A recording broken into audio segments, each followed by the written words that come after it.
కాని వాడు ఎక్కడున్నా ఒంటరితనంతో బాధపడుతూ ఉంటాడు. దానికి కారణం నువ్వే.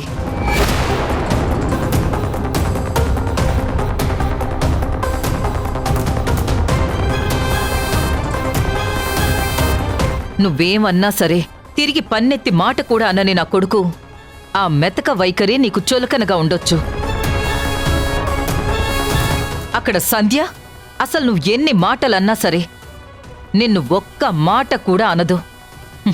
నువ్వు ఎన్ని తప్పుడు కూతలు కూసినా నిన్ను చాచి చెంప పగలగొట్టే అంతటిది కాదు. ప్రతిరోజు ప్రతిసారి సంధ్యని ఏడిపిస్తూనే ఉన్నావు. నా కొడుకుని బాధ పెడుతూనే ఉన్నావు. ఏ రోజు నా కొడుకు అసలు నన్ను చూడకుండా నాతో మాట్లాడకుండా ఉండడు. కాని మొదటిసారి వాడు ఇంటికి రావాలంటేనే భయపడుతున్నాడు. రాత్రంతా నా కొడుకు ఎక్కడున్నాడో ఎలా ఉన్నాడో చక్కటి కాపురాన్ని చేతులారా కూల్చేసుకుంటున్నావు.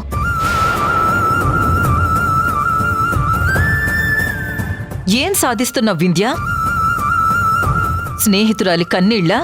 నీ భర్త పడుతున్న మానసిక వేదన ఇదేనా నువ్వు సాధించింది? అత్తయ్య, వాళ్ళు ఏడుస్తున్నారని చెప్తున్నారు సరే, మరి నేను ఏడవడం లేదా? ఈరోజు మా పెళ్లి రోజు అత్తయ్య. లేవగానే భర్తతో పాటు గుడికి వెళ్లి అర్చన చేయించుకోవాలని ప్రతి ఆడపిల్ల కోరుకుంటుంది. నేను అలాగే కోరుకున్నాను. కానీ నా భర్త నాతో పాటు లేడు. పెళ్లి రోజని కూడా అసలు కనీసం గుర్తుందో లేదో. అయినా నా భర్త నాకు కావాలి. కనీసం ఫోన్ చేసైనా వింధ్య నేను సేఫ్గా ఉన్నానని ఒక్క మాటైనా చెప్తే బావుండని నేను బాధపడుతుంటే మీరు నా వల్ల మీ కొడుకు ఇంటికి రాలేదని నా మీద నిందలు వేస్తున్నారు. అంతేలే అత్తయ్య, నా టైం బాలేదు. అయినా ఎవరినని ఏం ఉపయోగం? ఇప్పుడు మీరు అన్నారు కదా సంధ్య తిట్టిందా కొట్టిందా అని. ఏదో ఒక రోజు కొడుతుంది, తిడుతుంది, పడాలి. నా భర్త ఆవిడ చెప్పు చేతుల్లో ఉన్నాడు కదా.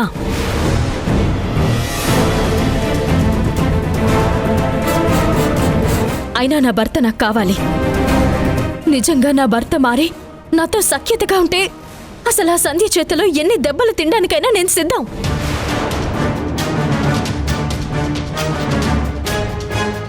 అత్తయ్య, కానీ నేను మాత్రమే తప్పు చేశాను. మీ కొడుకు ఏ తప్పు చేయలేదు. నా మిస్అండర్స్టాండింగ్ వల్లే ఇలా జరుగుతుంది అని మీరు నన్ను మాత్రమే వేలెత్తి చూపిస్తున్నారు. మిస్అండర్స్టాండింగ్ అంటే మీ అబ్బాయి డైరీలో సంధ్య గురించి తప్పుగా రాసుకోవడమా?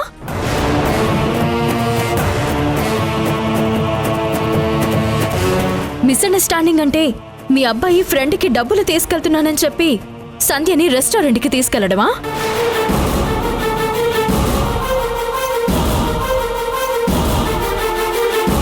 మిస్అండర్స్టాండింగ్ అంటే నా పుట్టినరోజుని మర్చిపోయి సంధ్య పుట్టినరోజుని గుర్తుపెట్టుకోవడమా? మిస్అండర్స్టాండింగ్ అంటే నన్ను టూర్కి తీసుకెళ్తానని చెప్పి సంధ్యని హాస్పిటల్కి తీసుకెళ్లి దగ్గరుండి మరీ రక్తం ఇవ్వడమా? మిస్అండర్స్టాండింగ్ అంటే వద్దు వద్దు అన్నా లోన్ ఇప్పించడమా? మిస్అండర్స్టాండింగ్ అంటే ఆ షాపు ఓపెన్ చేయడమా? చివరికి ఇన్సూరెన్స్ కూడా ఆయన ద్వారానే కదత్తయ్య వచ్చింది.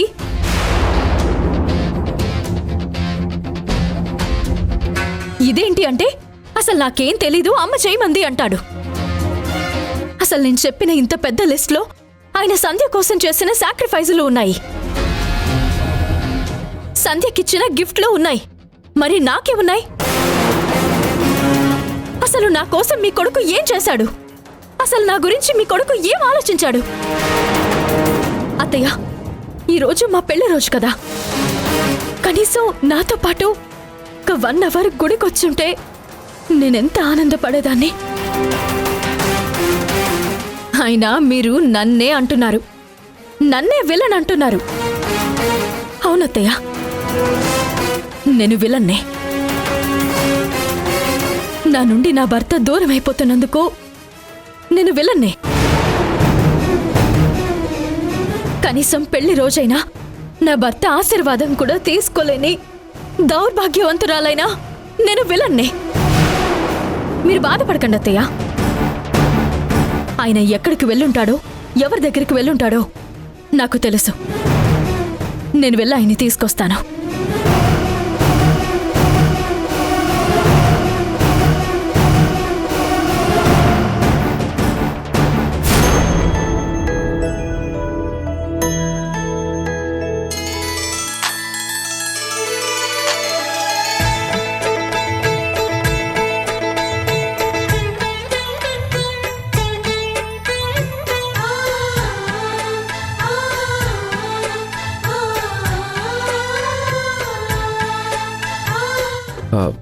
అయ్యో సంధ్య, అమ్మవారి కోసం చీరనేశాం కదా, అది తీసుకురాలేదు.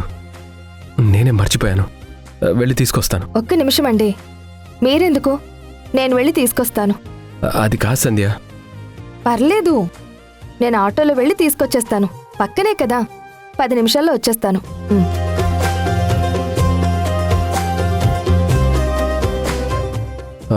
పంతులు గారు, ఒక్క 10 నిమిషాల్లో వచ్చేస్తుంది. ఈరోజు మా పెళ్లి రోజు, అర్చన జరిపిద్దురు గాని.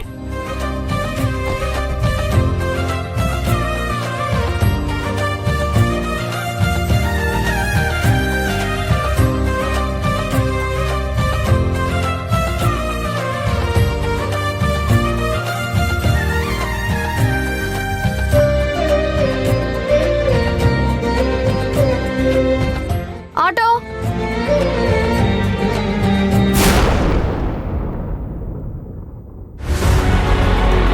ఇక్కడ ఆపండి అన్నా. ఒక్క 2 నిమిషాలు. అలాగే అమ్మా.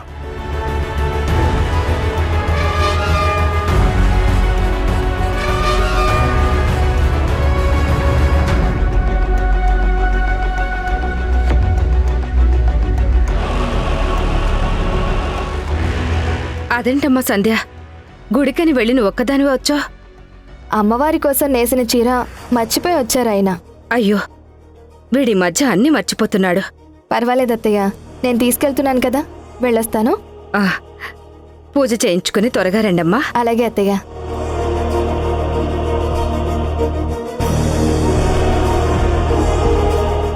శ్రీజ, పద, ఇంకా చాలా పనులున్నాయి.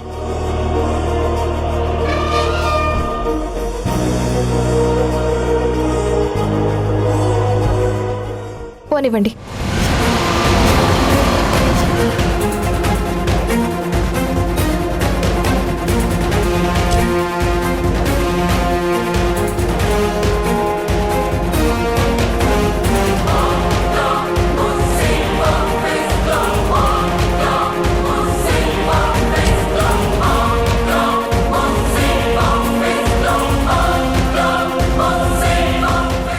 ఈవిడే సార్, సంధ్య.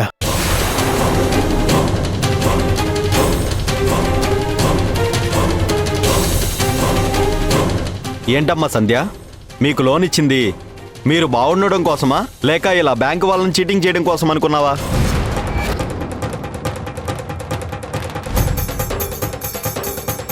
చీట్ చేయడం ఏంటి సార్? మీరేం మాట్లాడుతున్నారు? పోలీసులతో వచ్చారేంటి? అయినా ఈ నందు ఏంటి ఇక్కడ? సార్, ఏం జరుగుతుంది సార్? కొత్తగా ఏం జరిగిందని అడుగుతున్నావేంటి? చేయాల్సిందంత చేసేసి మళ్ళీ అమాయకంగా నటిస్తున్నావా? సార్, మీరు దేని గురించి మాట్లాడుతున్నారు? నీ షాపు నువ్వే స్వయంగా తగలబెట్టుకుని ఇన్సూరెన్స్ క్లెయిమ్ చేసుకుంటే నీకు డబ్బులు వస్తాయనే ఆలోచన ఉంది, కానీ ఇలా పోలీసులు వస్తారు, కేసు అవుతుందన్న ఆలోచన లేదా?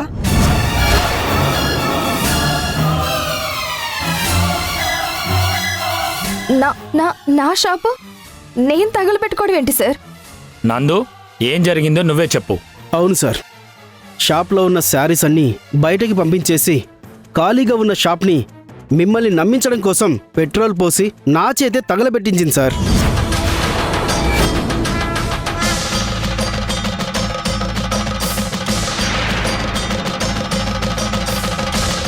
ఉన్న సరుకులు బయట అమ్ముకొని ఆ డబ్బు, ఇన్సూరెన్స్ క్లెయిమ్ చేసుకుంటే వచ్చే ఈ డబ్బు 2 వస్తాయని కావాలనే నాతో ఈ పని చేయించారు సార్. రే, ఏం మాట్లాడుతున్నావురా నువ్వు?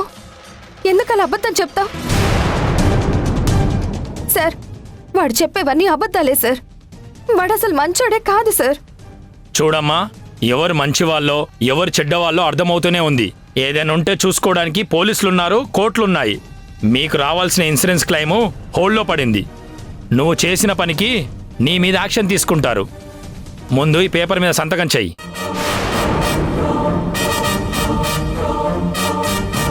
సార్, లేదు సార్, ఇదంతా అబద్ధం.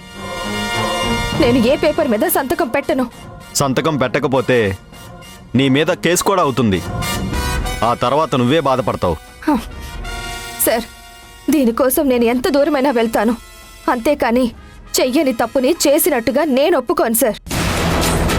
మా జీవితం కోసం షాప్ పెట్టుకుని మేము హ్యాపీగా ఉండాలనుకున్నాం. షాప్ పెట్టిన రోజే రాత్రికి రాత్రే అది తగలబడిపోయింది. అలా తగలబడిపోవడానికి కారణం ఈ నందు ఏ అయ్యుంటాడు. చేసిందంతా చేసి రివర్స్లో ఇదంతా నా మీద తోసేస్తున్నాడు. వాడి మాటలు నమ్మొద్దు సార్. చూడమ్మా, సాక్ష్యం ఉంది. మా ఎంక్వైరీలో కూడా పెట్రోల్ పోసినట్టు డబ్బా, దాని ఆనవాళ్ళు కూడా దొరికాయి. ఏదైనా ఉంటే మీరు కోర్టులో చూసుకోండి. ఇప్పుడు మీరు సంతకం పెట్టినా పెట్టకపోయినా ఇన్సూరెన్స్ వాళ్ళే ఈ ఇష్యూని కోర్టు ద్వారా తేల్చుకుంటారు. ఇక మీ ఇష్టం. పద.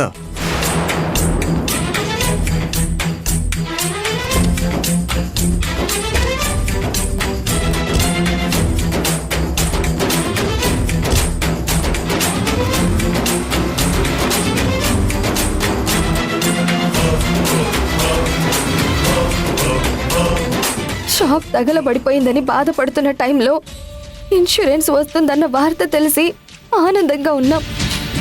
ఈలోపు ఈ ఇన్సూరెన్స్ కూడా వెనక్కి వెళ్ళిపోయింది. దీనికి తోడు కేసు అంటున్నారు. ఏం జరుగుతుంది? అయ్యో భగవంతుడా, ఈ విషయం ఆయనకి తెలిస్తే తట్టుకోలేరు. అత్తయ్యకి తెలిస్తే బాధపడతారు. ఇప్పుడు ఈ సమస్యని మేమెలా మేనేజ్ చేయాలి? ఉన్న సమస్యలు చాలా అన్నట్టు వీళ్ళు కోర్టు పోలీసులు అంటున్నారేంటి?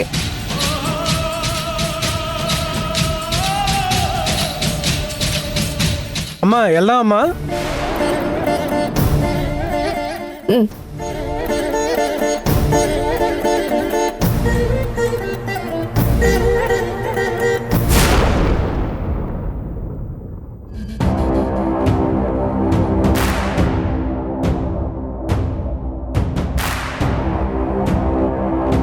హలో పార్దు, నేను రాజేష్ వాళ్ళ అమ్మను మాట్లాడుతున్నాను. చెప్పండి ఆంటీ. అదే రాజేష్ ఏమన్నా నీ దగ్గరికి వచ్చాడా అమ్మా? లేదంటీ, నా దగ్గరికి ఏం రాలేదు. ఏం జరిగిందా ఆంటీ? ఇంటికి రాలేదా? రాలేదమ్మా. నీ దగ్గరకు వచ్చాడేమో అని చెప్పి తెలుసుకుందామని కాల్ చేశాను. ఏమైనా అర్జెంట్ ఉందా ఆంటీ? అదేం లేదులే, ఉంటాను మరి.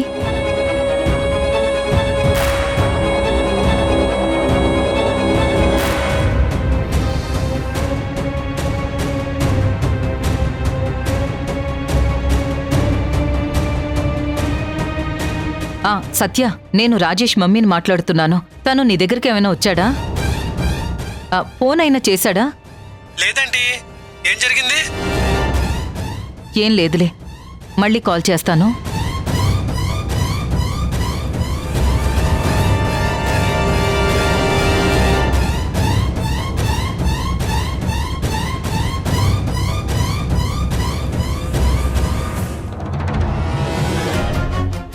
కిరణ్, నేను రాజేష్ వాళ్ళ మమ్మీని మాట్లాడుతున్నాను. చెప్పండి ఆంటీ. అక్కడ రాజేష్ ఏమన్నా ఉన్నాడా? లేడంటీ, 2 days క్రితమే మాట్లాడాను. టచ్లో కూడా లేడు. ఏమైందంటీ? ఏం లేదులేమ్మా, నేను మళ్ళీ చేస్తానమ్మా. వాణి, ఏమైనా తెలిసిందా? ఉదయం నుంచి రాజేష్ ఫ్రెండ్స్ అందరికీ ఫోన్ చేస్తూనే ఉన్నానండి. ఎవ్వరికీ వాడు కాంటాక్ట్లో లేడు. అసలు వాడి నెంబర్కి ఫోన్ చేస్తుంటే స్విచ్ ఆఫ్ వస్తుంది. అసలు వాడు ఎక్కడికి వెళ్ళాడు, ఏమైపోయాడో? వాడికి తాగుడు అలవాటు ఉన్నప్పుడు కూడా ఎప్పుడు ఇలా బిహేవ్ చేయలేదు. మొదటిసారి వాడి మనసుకి ఎంత బాధ కలిగి ఉంటే ఇలా వెళ్ళిపోయాడు.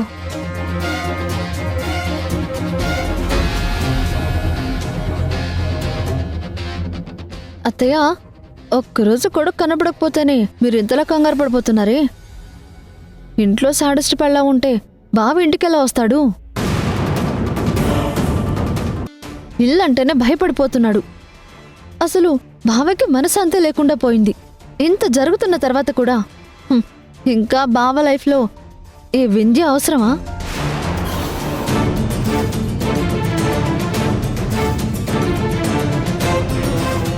ఇంట్లో వింధ్య లేదు కాబట్టి నేను ధైర్యం చేసి చెప్తున్నాను. వింధ్య బావకి కరెక్ట్ కాదత్తయ్య. మీరు ఆ వింధ్యని ఇంట్లో నుంచి బయటకు పంపాలనుకుంటున్నారు, కానీ బావ లైఫ్లో నుంచి పంపాలని ఎందుకు ఆలోచించట్లేదు? లైఫ్లో నుంచి పంపడం ఏంటి? ఏం మాట్లాడుతున్నావు మౌనిక నువ్వు? అదే అత్తయ్య, భార్యాభర్తల మధ్య సఖ్యత లేనప్పుడు ఇలా కొట్టుకొని చావడం కంటే విడిపోయి ప్రశాంతంగా ఉండొచ్చు కదా. ఎవరి జీవితం వాళ్ళే చూసుకోవచ్చు కదా. విడిపోవడమా? అవునత్తయ్య, భార్యాభర్తల మధ్య గొడవలతో ఎంతమంది విడాకులు తీసుకోవట్లేదు? విడాకులు తీసుకుని మళ్ళీ సెకండ్ మ్యారేజ్ చేసుకుని హ్యాపీగా ఉండేవాళ్ళు ఎంతమంది ఉన్నారో తెలుసా? ఈ వింధ్యతో మనం పడలేమత్తయ్య, నా మాట విను. మావయ్య, వింధ్య బావతో విడిపోవడమే కరెక్ట్ కదా, లేదంటే బావ ఎప్పటికీ హ్యాపీగా ఉండలేడు. నువ్వు నోరు మోస్తావా? ఈరోజు వాళ్ళ పెళ్లి రోజు. శుభం పలకాల్సింది పోయి విడగొట్టాలని చూస్తావా? అదేంటి మావయ్య, ప్రతిసారి నన్నే ఆడిపోసుకుంటారు? ఏదో బావ సంతోషంగా ఉండడం కోసం ఏదో ఒక చిన్న సలహా ఇచ్చానంతే. నిజంగా నువ్వు మీ బావ సంతోషం కోరుకుంటే రాత్రి నుంచి వాడి ఇంటికి రాలేదు. ఫోన్ చేస్తుంటే స్విచ్ ఆఫ్ వస్తుంది కదా. ఉదయం నుంచి వాడి ఫ్రెండ్స్ అందరికీ ఫోన్ చేసి కనుక్కుంటున్నాం. నువ్వు ఒక్కసారైనా ఫోన్ చేసి రాజేష్ ఎక్కడున్నాడో కనుక్కునే ప్రయత్నం చేశావా? కనీసం నీ మొహంలో టెన్షన్ ఉందా? ఏమీ లేదు. కాని వింధ్య వెళ్ళిపోగానే గోడ మీద పిల్లిలాగా వచ్చి విడాకులు ఇప్పించండి అని మాట్లాడుతున్నావు. వాణి, అసలు ఈ అమ్మాయి మన ఇంట్లో ఉండడం అవసరమా? నాకెందుకో వింధ్యకి రాజేష్కి మధ్య గొడవకి మౌనికే కారణమని అనుమానంగా ఉంది. మౌనిక, మీ మామయ్య చెప్పేది నిజమేనా? అయ్యో, అదేం లేదత్తా. నిజం చెప్పు. అసలు నిన్ను ఈ ఇంటికి తీసుకొచ్చింది ఏదైనా సమస్య ఉంటే తెలుసుకుందామని, నువ్వే సమస్య అవుతావని కాదు. నిజంగా మీ మామయ్య చెప్పినట్టు నా కొడుకు కోడల మధ్య గొడవకి నువ్వే కారణమా? అత్తయ్య, నేను బావ క్షేమం కోరుకుంటానే తప్ప బావ నేర్పించేదాన్ని కాదు. మీకు తెలీదు కానీ నైట్ నుంచి బావ ఇంటికి రాలేదని నేనెంత కంగారు పడుతున్నానో బాధపడుతున్నానో అవన్నీ అసలు నేను బయటకే చెప్పుకోవడం లేదు. అయినా నేను ఇచ్చిన సలహా నచ్చితే తీసుకోండి, లేదంటే లేదు. అయినా ఇలా నా పైన రివర్స్ అవ్వడం ఏం కరెక్ట్ కాదు. భార్యాభర్తలను విడగొట్టాలనే సలహా ఇచ్చింది చాలు. నువ్వు లోపలికి వెళ్ళు. కొడుకు కోడలి సమస్యని ఎలా సాల్వ్ చేసుకోవాలో మాకు బాగా తెలుసు. అర్థమైందా? వెళ్ళు. వెళ్తాలే మావయ్య. ఛ!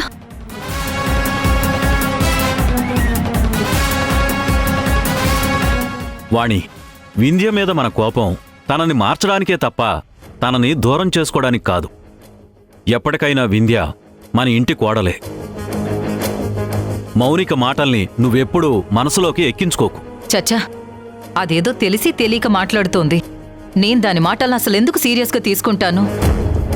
నా కోడలికి నేను విడాకులు ఇప్పించడం ఏంటి? ఈ జన్మే కాదు, ఎన్ని జన్మలైనా వింధ్య రాజేష్ కలిసే ఉంటారు.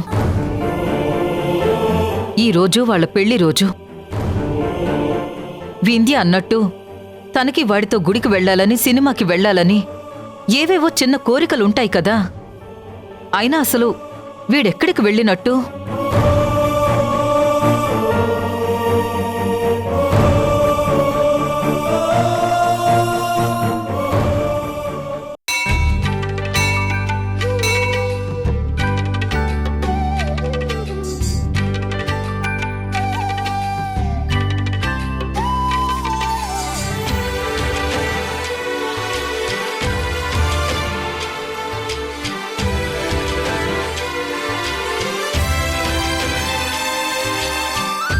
సంధ్య వెళ్ళి చాలాసేపు అయింది, ఇంకా రాలేదేంటి? బాబు ఆలస్యం అవుతోంది. అవతల నాకు వేరే పూజలున్నాయి. వచ్చేస్తుంది పంతులు గారు. తను వెళ్ళి చాలాసేపు అయింది కదా, ఒక 5 నిమిషాలు ఉండండి. ఫోన్ చేసి ఎంత దూరం వచ్చిందో కనుక్కో. సరే, ఇప్పుడే కనుక్కుంటాను.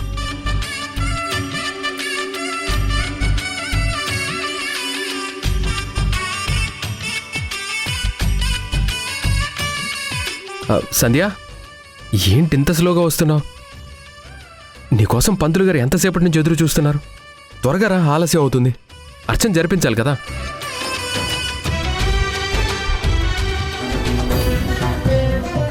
ఏంటి సంధ్య అలా ఉన్నావు? అసలేం జరిగింది? ఏం లేదండి. నిజంగా ఏం లేదు కదా? నిజంగా ఏం లేదు. సరే రా.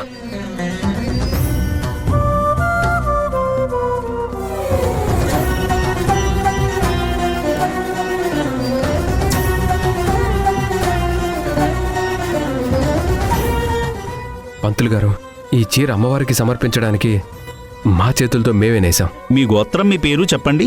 మాది శ్రీరామ గోత్రం. శ్రీకర్, సంధ్య. ఈరోజు మా పెళ్లి రోజండి. మా పేరు మీద అర్చన జరిపించండి.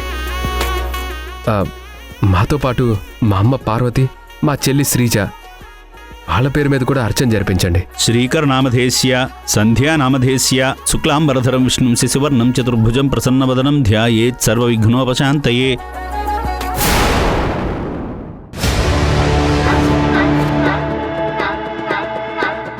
నువ్వు నా స్నేహితురాలివా, శత్రువా? అసలు నిన్నటి నుంచి నా భర్త ఇంటికి రాలేదు. రాజేష్ గారు, మీ పెళ్లి రోజున నిన్ను వదిలేసి వెళ్ళిపోవడం ఏంటి? ప్లీజ్, నటించింది చాలు. ఎక్కడో ఒక చోట నువ్వు ఆయన్ని దాచిపెట్టే ఉంటావు.